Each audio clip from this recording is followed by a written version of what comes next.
এই ইলিশের মরশুমে ইলিশ মাছের রেসিপি ছাড়া কি ভিডিও জমে? তাই আমি পারমিতাস ইউনিক ওয়ার্ল্ডের পক্ষ থেকে আপনাদের জন্য নিয়ে এসেছি ইলিশ মাছের সেরা সেরা রেসিপি থেকে একটা সেরা রেসিপি, সেটা হলো ইলিশ ভাপা, যেটা শুধু বাঙালির একটা আবেগ বলতে পারেন। বাঙালি কেন, অবাঙালিদের মধ্যেও কিন্তু এই ভাপা ইলিশ খুবইভাবে প্রচলিত। তো চলুন দেখি, আমি কিন্তু এক অন্য পদ্ধতিতে ইলিশ ভাপাটা বানিয়েছি। তার জন্য রেসিপিটা কিন্তু পুরোপুরি দেখতে হবে, স্কিপ না করে। আর আপনারা যেভাবে বানান আমাকে কিন্তু অবশ্যই কমেন্ট করে জানাবেন। তো চলুন দেখি কিভাবে বানালাম। রেসিপিটার জন্য প্রথমেই আমাদের লাগবে ইলিশ মাছ।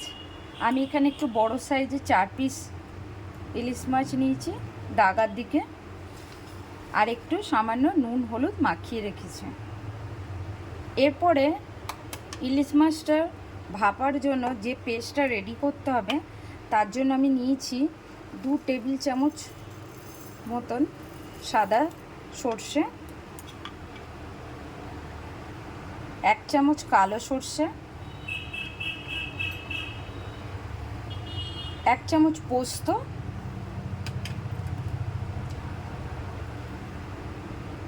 5-6টা কাজু বাদাম,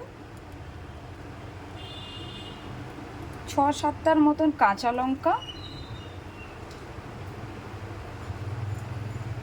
আর কিছুটা নারকেলের টুকরো। আর এর সাথে আমি দিয়ে দিচ্ছি অল্প একটু নুন, তাতে কিন্তু সর্ষেটা আর তেঁতো লাগবে না।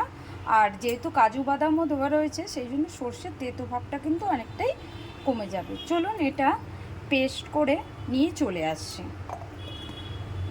পেস্টটা কিন্তু আমাদের রেডি হয়ে গেছে। আর এর সাথে নিয়েছি 2 চামচ টক দই, যেটা আমি একটুখানি ফেটিয়ে রেখেছি। এবারে মাছটা আমাদের সাজিয়ে দেবার পালা। এরকম একটা স্টিলের কন্টেনার নিয়েছি, আপনারা চাইলে যে কোনো ধরনের টিফিন কৌটো ইউজ করতে পারেন। প্রথমে আমি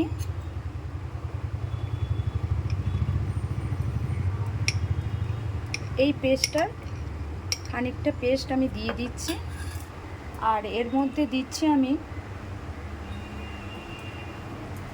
বেশ খানিকটা সর্ষের তেল।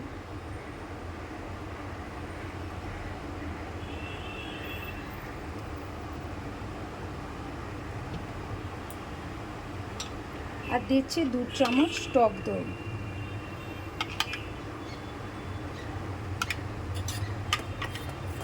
এটাকে ভালো করে মিক্স করে নেব।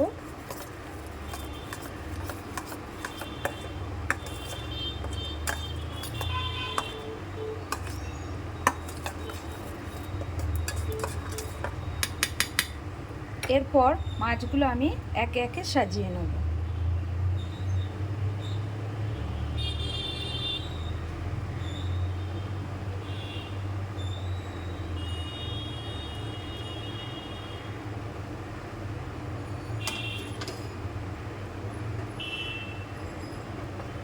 মাছগুলোর সাইজগুলো একটু বড় বলে টিফিন কৌটোটা আমার একটু সাইজে ছোট হয়ে গেছে।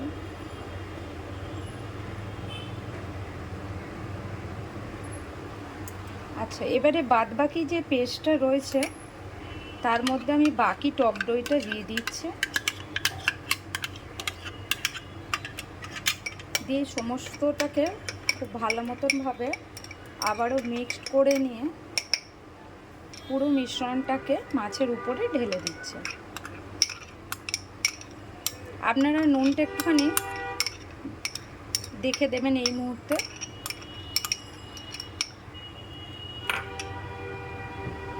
দেখুন পুরো মাছগুলো কিন্তু আমার মশলার মধ্যে কোট হয়ে গেছে। এখন সবশেষে আমি একটু অল্প ওপর থেকে সর্ষের তেল দিয়ে দেবো, আর দিয়ে দেবো কটা চেরা কাঁচা লঙ্কা। ঝালটা আপনারা যে যার মতন হিসাবে নেবেন। এবারে আমি টিফিন বক্সটা চাপা দিয়ে দিচ্ছি। এখন আমি একটা বড় কড়া নিয়ে নিয়েছি এবং তার মধ্যে কিছুটা জল দেখুন ফুটতে দিয়ে দিয়েছি। আর এর মধ্যে দিয়ে দিয়েছি একটা স্ট্যান্ড। এই স্ট্যান্ডের ওপর আমি টিফিন বক্সটা রেখে দেবো। একটু খেয়াল রাখবেন জলটা যেন টিফিন বক্সের নিচে পর্যন্ত লাগে, তবেই কিন্তু ভেপারটা পুরো ইভেনলি সব জায়গায় লাগবে। এরপরে আমরা পুরো কড়াটাকে কভার আপ করে দেবো, দিয়ে 20 থেকে 25 মিনিট লাগবেই পুরো জিনিসটা ভেপার হতে। 20-25 মিনিটের পর কিন্তু এটা পুরোপুরি রেডি হয়ে যাবে আমাদের ইলিশ ভাপা। 20 মিনিট পর আমাদের কিন্তু ইলিশ ভাপাটা একদম রেডি হয়ে গেছে। এখন এটাকে একটু ঠান্ডা করে নিয়ে তারপরে পরিবেশন করতে হবে। রেসিপিটা আমার একদম রেডি হয়ে গেছে। অবশ্যই কিন্তু ভিডিওটাতে লাইক, কমেন্ট, শেয়ার করবেন আর সাবস্ক্রাইব তো অবশ্যই করবেন। টাটা।